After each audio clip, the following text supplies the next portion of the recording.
Saya juga ditanya mengenai pengalaman Abah Guru sekumpul yang banyak orang menganggap itu halu, ya. Gimana? Jadi Abah Guru punya pengalaman masuk ke makbarah Nabi SAW. Ini kan pengalaman rohani, bukan empirik, itu rohani itu. Lalu dia disebutkan di situ makom Nabi goyang dan Nabi keluar lalu mencium lutut Abah Guru. Bagi logika orang yang dengar, masa Nabi cium lutut dia?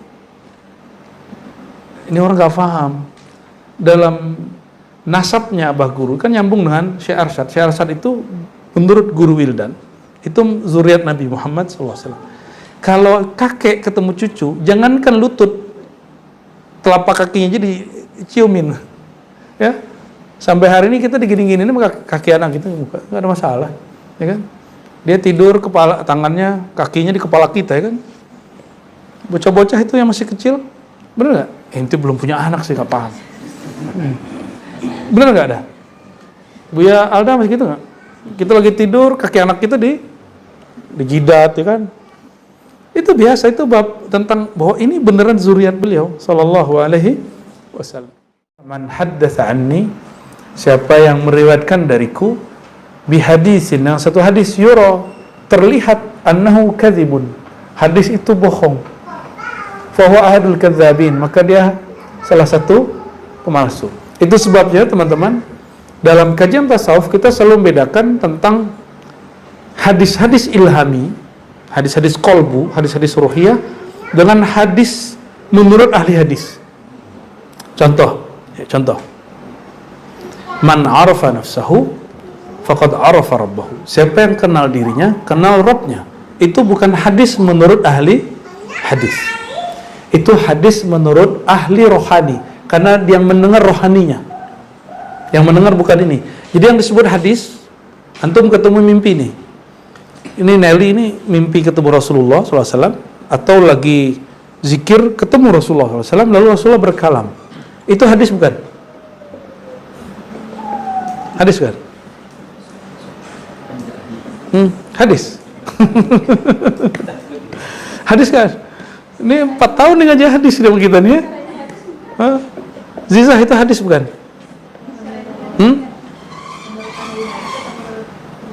Dua-duanya. Menurut ahli hadis itu hadis bukan? Bukan. Menurut ahli hadis, kalau saya mimpi atau ru'yatun nabi yaqzah, diizinkan Allah dapat anugerah bertemu Nabi secara rohani tapi badan lagi jaga.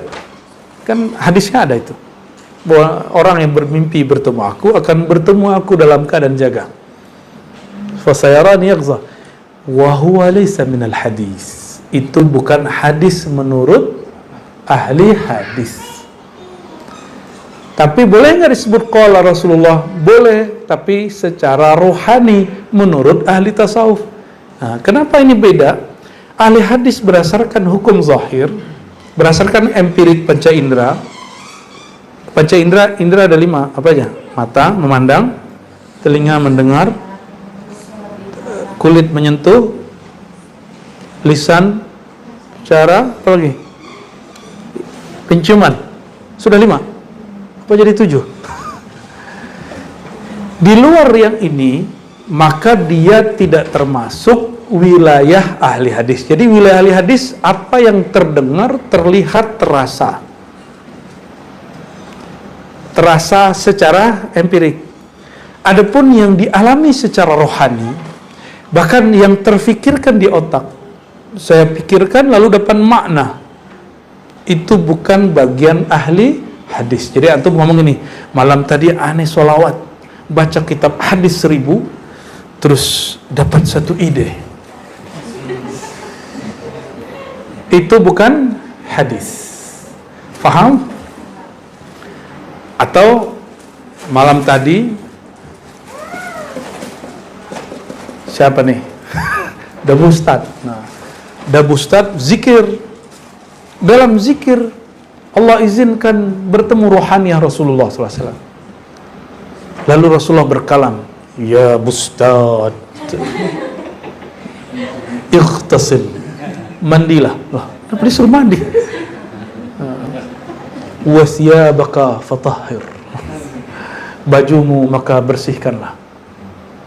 Habis itu sadar, lapor ke Buya Al-Domi. Buya, aneh dapat kalam dari Rasulullah sallallahu alaihi wasallam. Itu hadis bukan? Nah, ini hati-hati. Kalau hadis jadi sahabat Nabi nih. Oke. Jadi ini manhaj ribat. Kita betul-betul ketat di sini bahwa pengalaman rohani bertemu Rasulullah SAW bukan hadis. Maka laisa bidalil wa laisa bihujjah. Bukan dalil, bukan hujjah.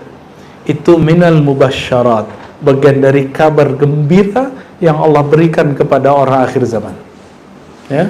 Dalilnya apa? Lagi-lagi Sahih Muslim, Sunan Tirmizi, ya, bahwa ar-ru'ya as-salihah, ru'ya salihah, mimpi yang baik atau visi yang baik, pengalaman batin bertemu Rasulullah SAW, itu minal mubasyarat, adalah bagian dari kabar gembira dari Allah Subhanahu wa Ta'ala. Oke, jadi jelas.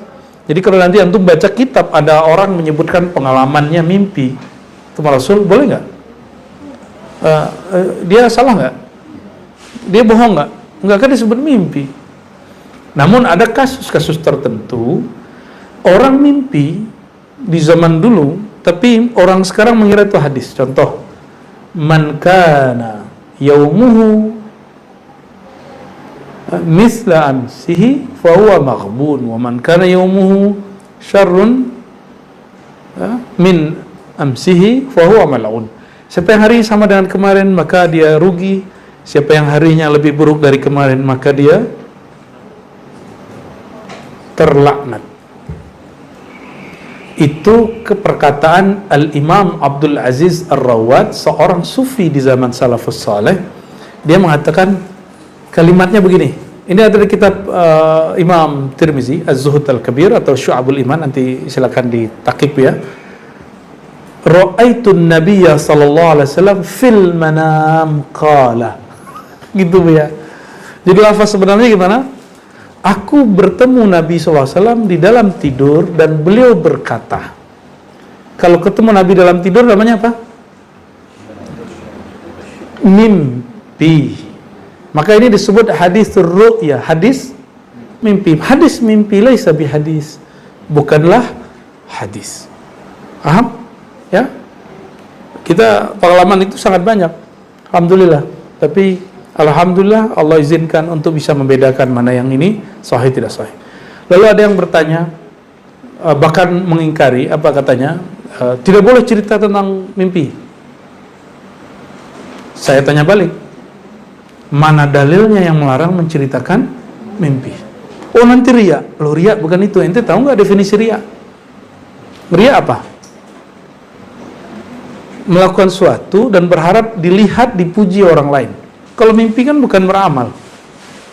Jadi kadang-kadang mau sok-sok ahli tauhid tapi GOBLOK, ingin sok-sok ketat dalam bab akidah tapi ternyata jahilun murakkabun.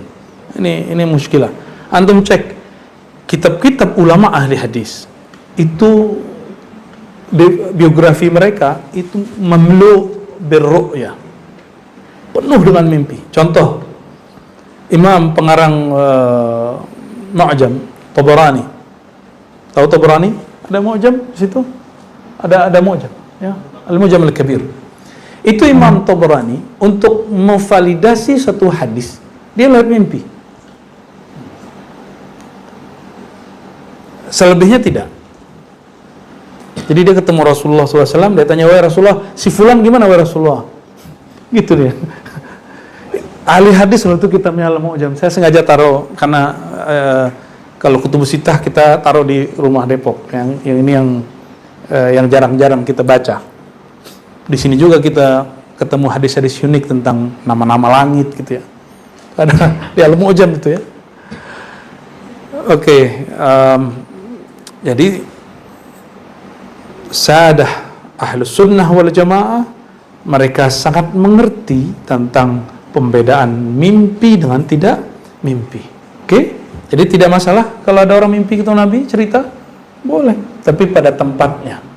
untuk memotivasi murid kah, ya, atau untuk menjelaskan sesuatu yang ada di kitab seperti yang dilakukan oleh beliau. Oke, Imam Bukhari pernah cerita nggak dia mimpi ketemu Nabi? Kalau ketemu di kitab, berarti dia pernah cerita toh. Kalau dia diam-diam doang, diam-diam baik, ada nggak riwayatnya? Ada di kitab Tarikhul Islam, Syiar A'lamin Nubala. Imam Bukhari waktu mudanya, remajanya, lagi ngaji dengan Imam Ishaq bin Rahawai, ra'aitun Nabi sallallahu alaihi wasallam. Aku melihat Nabi sallallahu alaihi wasallam. Lalu Nabi yamshi, jalan.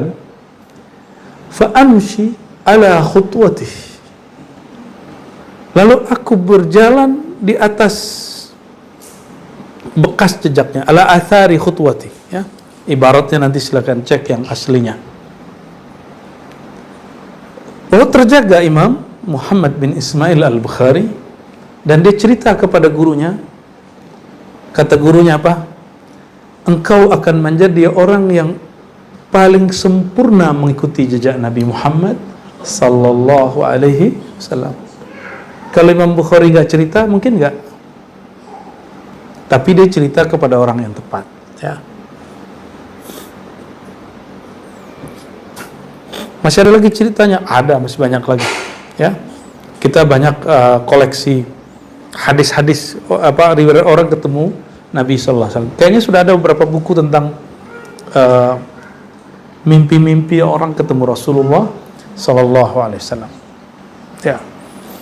Saya juga ditanya mengenai pengalaman Abah Guru sekumpul yang banyak orang menganggap itu halu, ya.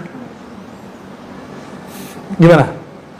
Jadi Abah Guru punya pengalaman masuk ke makbarah Nabi SAW. Ini kan pengalaman rohani, bukan empirik, itu rohani itu. Lalu dia disebutkan di situ makom Nabi goyang dan Nabi keluar lalu mencium lutut Abah Guru. Bagi logika orang yang dengar, masa Nabi cium lutut dia? Ini orang gak paham. Dalam nasabnya Abah Guru kan nyambung dengan Syekh Arsyad. Syekh Arsyad itu menurut Guru Wildan itu zuriat Nabi Muhammad SAW. Kalau kakek ketemu cucu, jangankan lutut, telapak kakinya jadi ciumin, ya. Sampai hari ini kita digini-gini ini kaki anak kita nggak ada masalah, ya kan? Dia tidur, kepala tangannya, kakinya di kepala kita, ya kan? Bocah-bocah itu yang masih kecil, bener nggak? Ente belum punya anak sih, nggak paham. Bener nggak ada? Buya Alda masih gitu nggak? Kita lagi tidur, kaki anak kita di jidat, ya kan? Itu biasa, itu bab tentang bahwa ini beneran zuriat beliau sallallahu alaihi wasallam.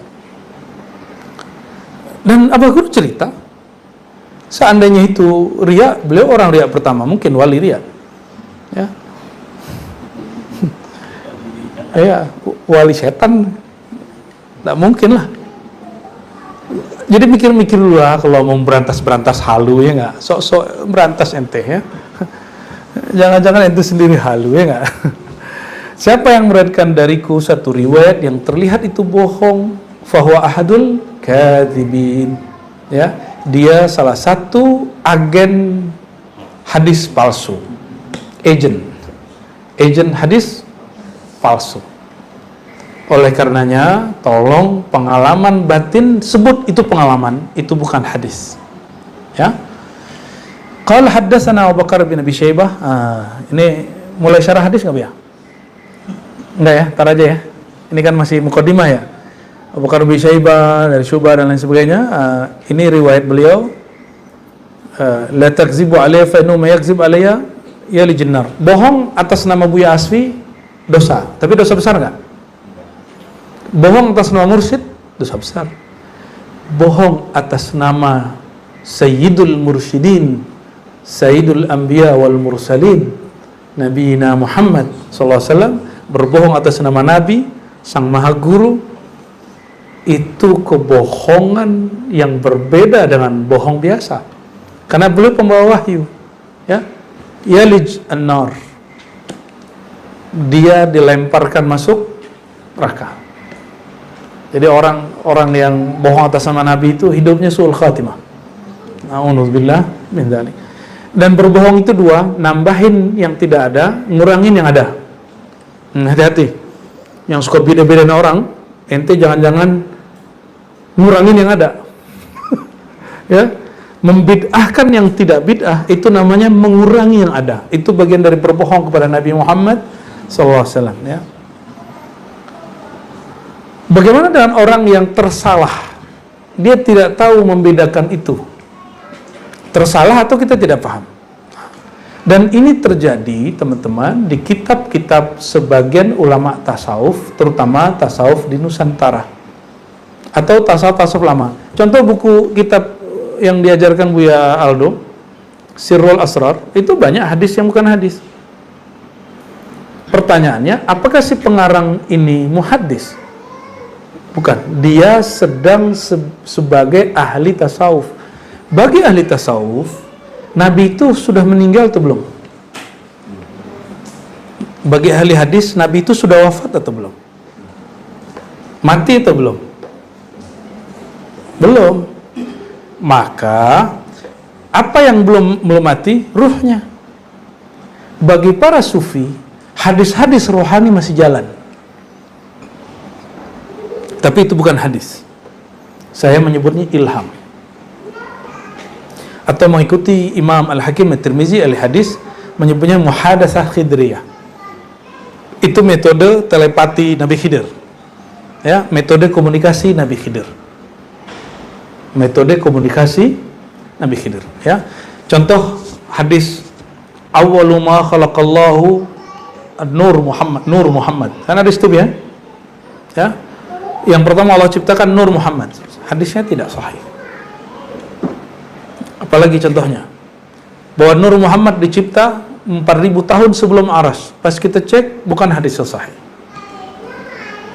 Tapi itu bagian ada di kitab Ghazali, Sulwatul Arifin ya.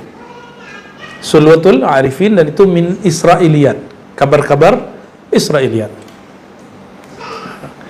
Dan itu bagian apa? Bukan bab akidah, itu bab ontologi, bukan teologi.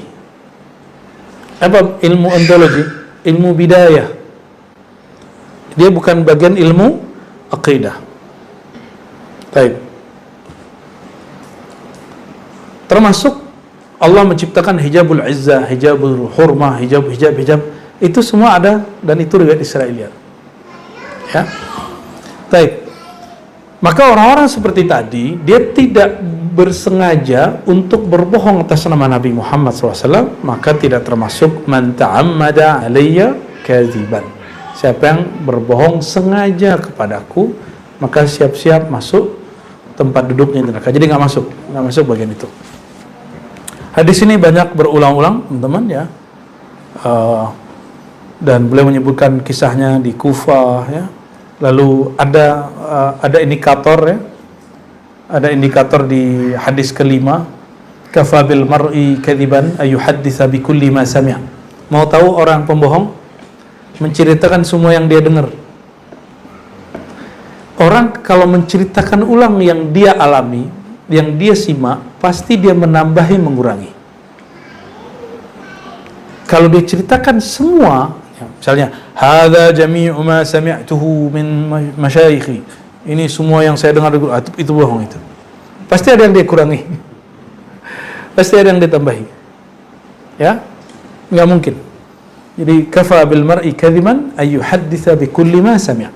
Cukuplah orang itu terindikasi pembohong, dia menceritakan semua yang dia tahu.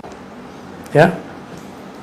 Bihasbil mar'i sama ya, sampai kemudian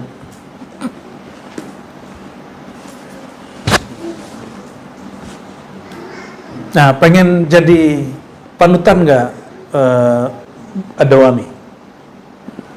Kan jadi tokoh imam kan nanti.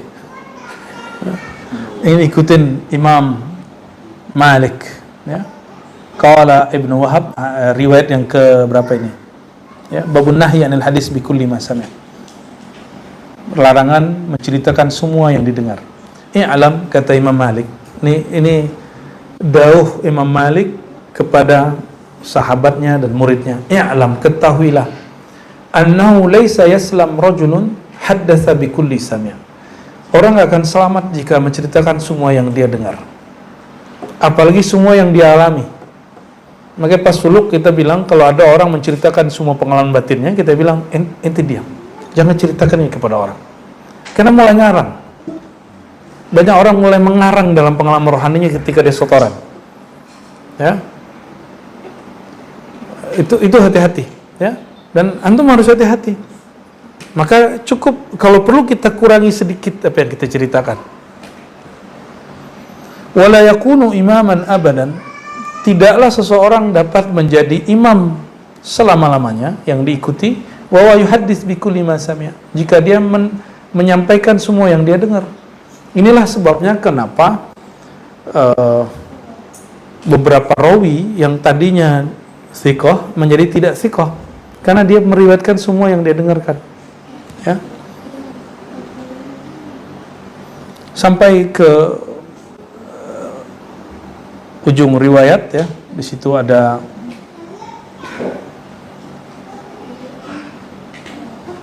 perkataan Iyas bin Muawiyah, ya, dan lain sebagainya. Lalu kemudian ada larangan dari Abdullah bin Mas'ud, ma anta bi muhadditsin qauman hadisan illa tablughul uquluhum illa kana li ba'dihim fitnah.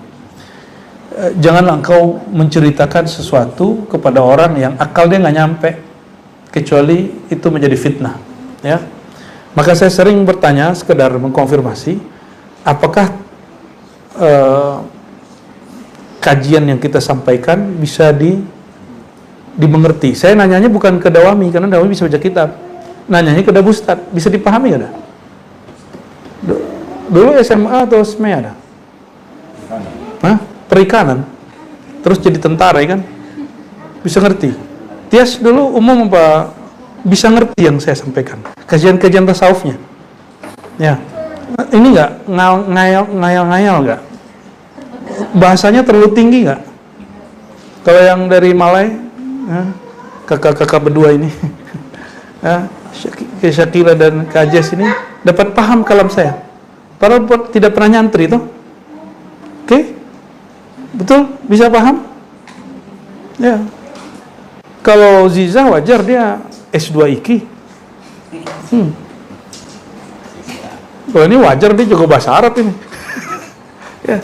Rahmat wajar dia 7 tahun di Canduangnya kan. Faiz apalagi udah berapa kali nih suruh berdiri pesantren. Jadi saya ditegurlah oleh seorang Gus Kiai muda, ente dibicara sesuatu di depan orang awam yang mereka nggak paham. Saya tanya balik, bagian mana Gus yang orang awam nggak paham? Bingung juga dia. Itu berbahaya, bisa menyebabkan orang awam tergelincir. Saya tanya balik, bagian mana Gus? Kalau ada, mohon disampaikan. Gak masalah, saya menerima kok ditegur orang. Malah senang, berarti dia perhatian sama kajian kita tuh. Atau jangan-jangan dia cuma dengerin potongan TikTok. Kita TikTok ulang lah dia. Kita terima kok. Wallah yani qabilun likulli nass wa naqd, ya. Apapun, mau nasihat, mau kritik, kita terima. Kita rajul maftuh akal kita open mind kok.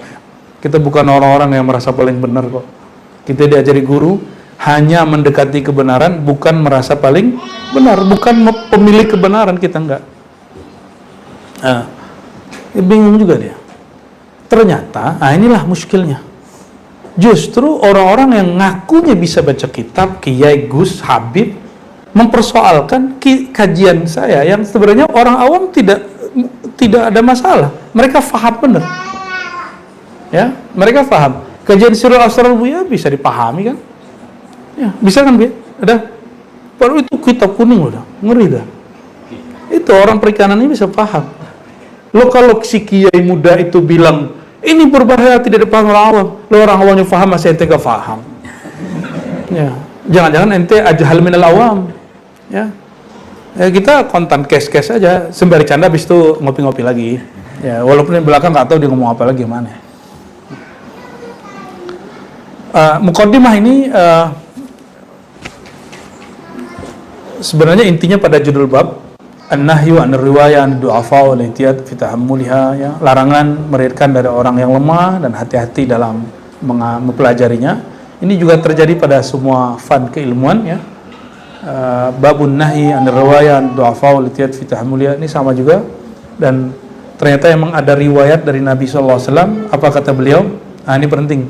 Ini hadis penutup pada siang ini.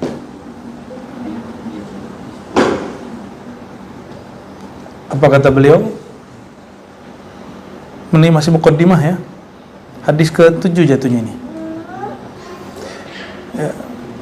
Yakunu fi akhir zaman, nanti di akhir zaman, dajjalun, ada dajjal,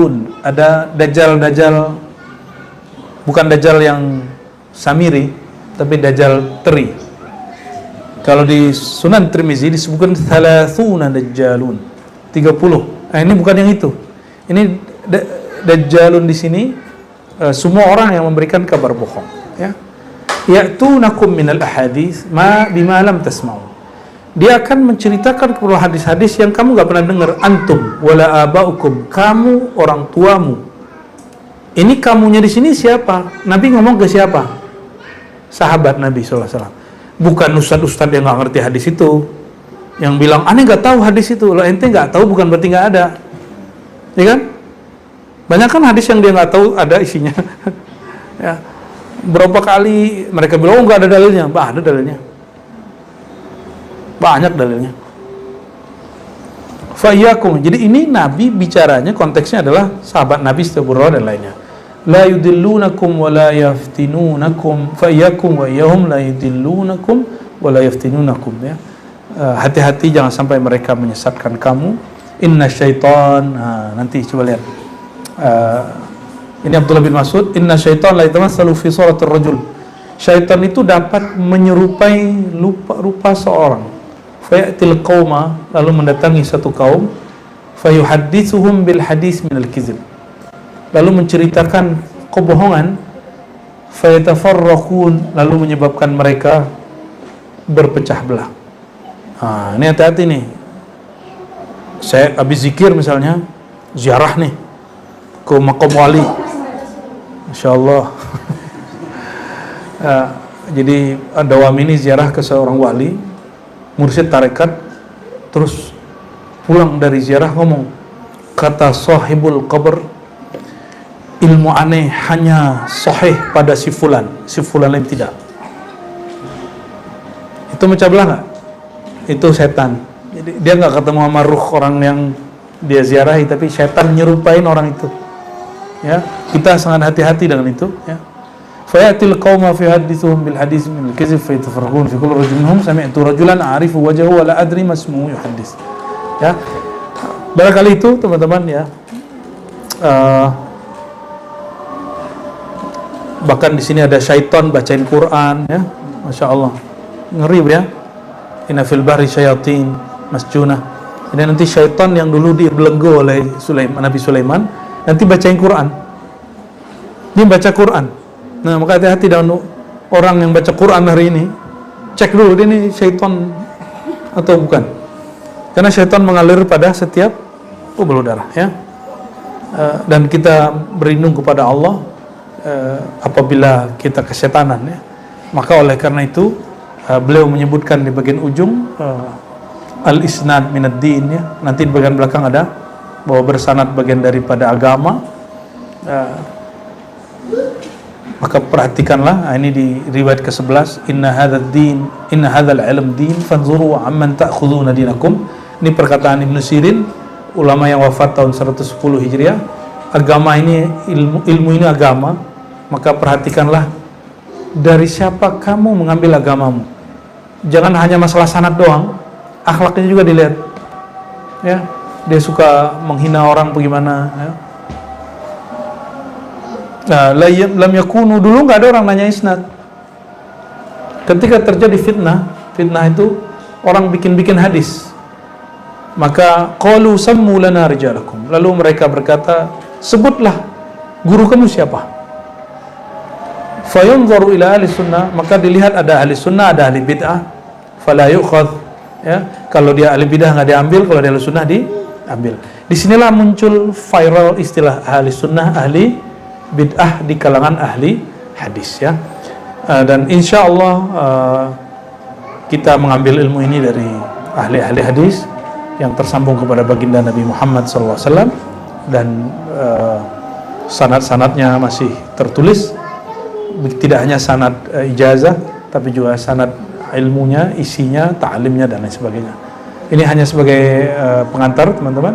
Semoga bermanfaat. Nasallallahu al-afwa wal afiyah lana wa liwalidina wal masyayikhina wa lisairil muslimin wal muslimat al-ahya minhum wal amwat. Amin ya rabbal alamin. Assalamualaikum warahmatullahi wabarakatuh.